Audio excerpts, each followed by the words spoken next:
आत्मवंदन मित्रों, कोई भी विचार छोटा नहीं होता। कोई भी छोटा सा कृत्य मूलतः छोटा नहीं होता। कोई भी बीज स्वभावतः छोटा नहीं होता।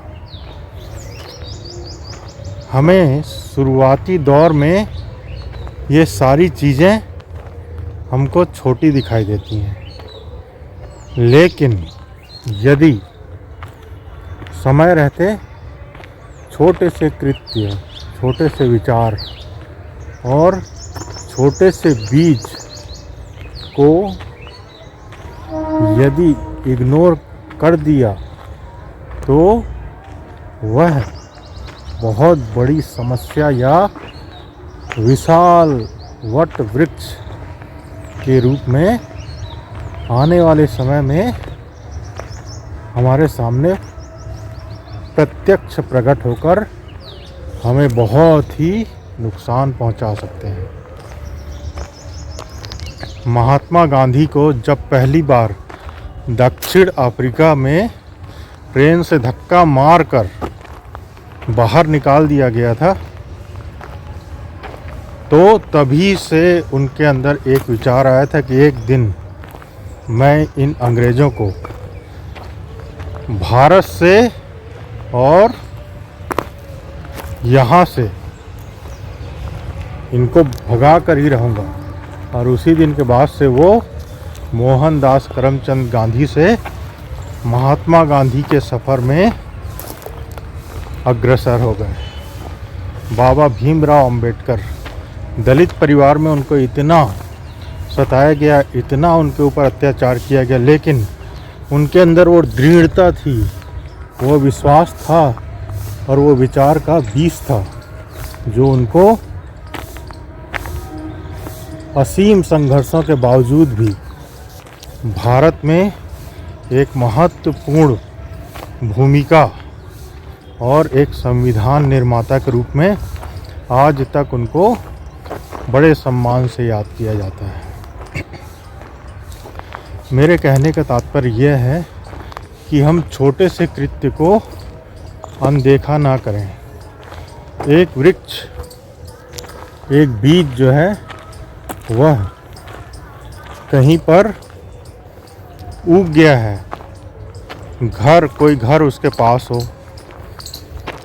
यदि उस पर ध्यान नहीं दिया गया, उसका जो घर का मालिक हो कहीं बाहर रहता हो और वह बीज जो है वट वृक्ष का हो और वह मकान के करीब में उग गया हो, बरसों बाद उसका मालिक आया तो देखा कि वह विशाल वृक्ष हो गया और उनका घर जो है वह पूरी तरह जड़ों में, उसके वृक्ष के शाखाओं में पूरा जकड़ गया है और उसका घर जो है नाम मात्र का ही घर रह गया है।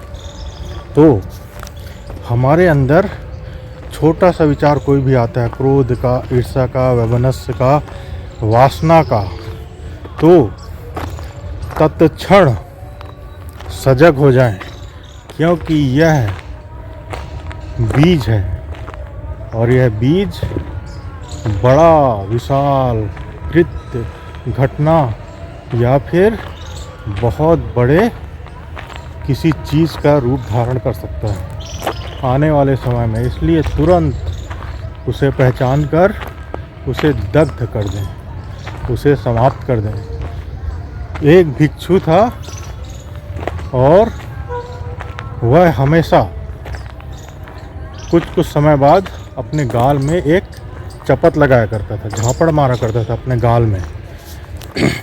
तो कई लोग पूछते, भाई क्यों ऐसा करते, बीच बीच में तुम अपने आप को अपना नाम लेकर क्यों गोपाल दास, क्यों ठीक हो जाओ, ठीक हो जाओ, ऐसा करके झापड़ मारता था। कई लोग उससे पूछते थे तो वह मुस्कुरा देता था, उसका जवाब नहीं देता था। लेकिन एक बार एक व्यक्ति उसके पीछे ही पड़ गया और बोला, आज यह राज बताना ही पड़ेगा कि क्यों बार बार और कुछ समय के अंतराल में तुम अपने आप को एक चपत लगाते हो और अपना नाम लेकर बोलते हो शांत हो जा गोपाल दास, शांत हो जा, और फिर मुस्कुराने लगते हो। तो वह भिक्षु बोला, यह कुछ नहीं है, सिंपल सा एक टेक्निक है जो मैं अपने लिए इसे करता हूँ। जब भी मेरे अंदर किसी व्यक्ति के प्रति क्रोध आता है तो मैं तुरंत अपने आप को एक चपत लगाता हूँ और अपना नाम लेता हूँ और बोलता हूँ संभल जा गोपाल दास, संभल जा, और उस बीज को वहीं दग्ध कर देता हूँ।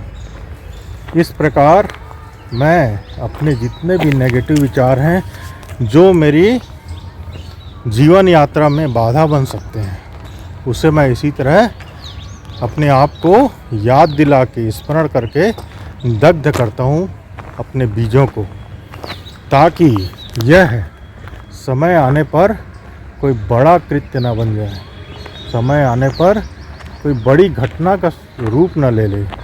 इसलिए मैं यह करता हूँ। तो मित्रों, कोई भी कृत्य जो है वह छोटे से बड़ा हो जाता है, बड़े से बड़ी घटना हो जाती है।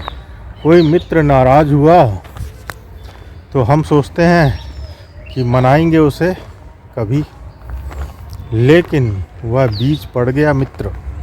यदि उसे आपसी समझ बूझ से उसके पास जाकर और उससे प्रेम पूर्वक बात करके अपने संबंधों को यदि जल्दी से नहीं सुधारा तो वह खाई बनते जाएगा, एक दूरी बनते जाएगी। फिर एक अंतराल के बाद इतनी खाई गहरी हो जाएगी, इतनी दूरी लंबी हो जाएगी कि सामने वह मित्र रहेगा लेकिन अनंत दूरी, अनंत फासला महसूस होगा। जबकि यदि उसी समय बात कर लिया गया होता अपने मित्र से तो हो सकता सारी चीज़ें जो हैं वह ठीक हो जाती और प्रेम जो है समाप्त नहीं होता।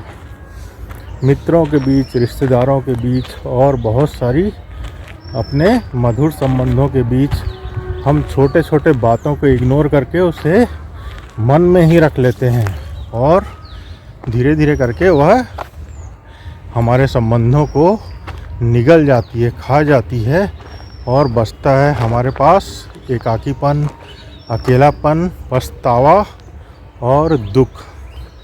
तो यह छोटे से कृत्य का यदि हम ध्यान रखेंगे कि बीज वृक्ष हो जाता है, कृत्य घटना बदल जाती है और बड़ी विकराल रूप धारण कर लेती है। तो ये सूत्र जो है यदि हम आज से ही अपने जीवन में इसका पालन करें तो हमें कभी पछताना नहीं पड़ेगा। हम अंदर से निर्झरा होते जाएंगे, अंदर से साफ होते जाएंगे, अंदर से क्लीन होते जाएंगे और हमारे अंदर वो पवित्रता, वो आत्मिक बल और वो आनंद और खुशी अपने आप जो है बढ़ने लगेगी। क्योंकि यदि हम मन से निर्मल हों तो हमारी आत्मा भी निर्मल होती है। यदि हम मन से पवित्र हों तो हमारी आत्मा भी पवित्र होती जाती है, बलवान होती जाती है, मजबूत होती जाती है। आत्मवंदन मित्र, सभी को आभार, प्रणाम, आत्मवंदन, हरि ओम।